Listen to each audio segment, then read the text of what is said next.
Halo, ketemu lagi. Kali ini aku mau cerita tentang bagaimana cara membangun hubungan baik dengan user. Kalian sebagai medical reps harus tahu bagaimana cara membangun hubungan baik dengan user. Ini penting, ini kunci untuk sukses kita supaya closing, supaya setiap akhir bulan kita bisa mencapai target.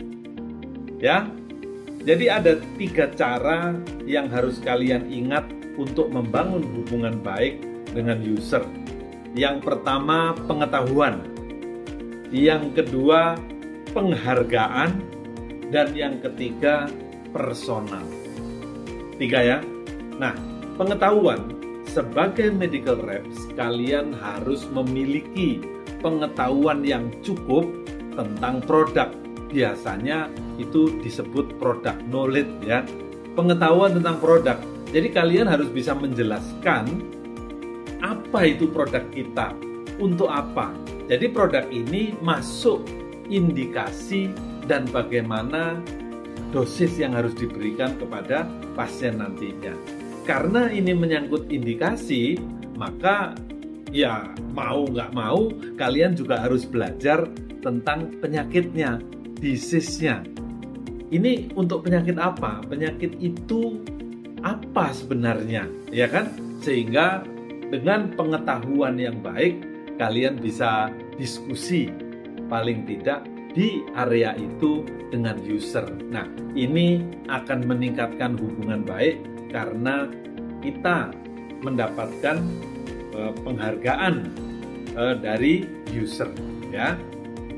Nah, penghargaan ini penting. Jadi kalau user sudah menghargai kita, maka yang kedua, kita juga harus menghargai user. Bayangkan nih, soal penghargaan ini, kalian harus lihat bahwa kita sebagai medical reps harus menghargai waktu user.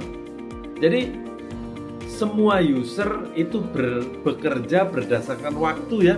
Ada yang buka praktek jam 6 sampai jam 8, ada yang buka praktek jam 10 sampai jam 12. Artinya waktu. Kita harus menghargai waktu beliau. Bayangkan kalau kita kebetulan itu datang 10 orang bersamaan sekaligus. Kalau satu orang bicara 3 menit, artinya user harus menyediakan waktu 30 menit, setengah jam. Itu lama. Ya, 10 orang itu. Nah, sehingga kita harus menghargai waktu yang dimiliki oleh user yang biasanya sebagian besarnya digunakan untuk melayani pasiennya. Nah, sehingga aku sarankan kalian untuk membuat appointment, buat janji kapan bisa ketemu, ya kan? Supaya kita bisa punya waktu yang cukup untuk menjelaskan produk kita dan untuk menjelaskan program-program yang kita miliki. Kalau enggak, waktunya sangat sedikit ya.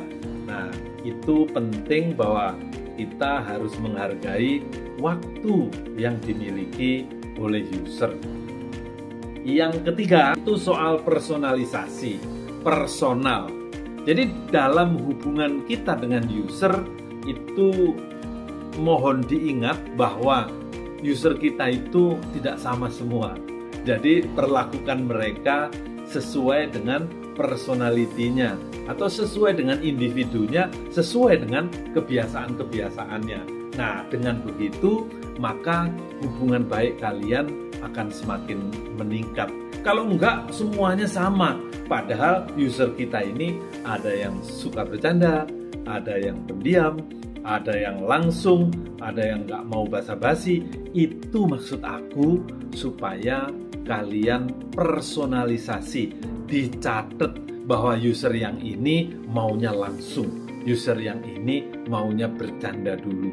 Dengan begitu, maka kalian akan diterima dengan baik setiap bertemu dengan user karena kalian sudah merencanakan personalisasi dalam komunikasi.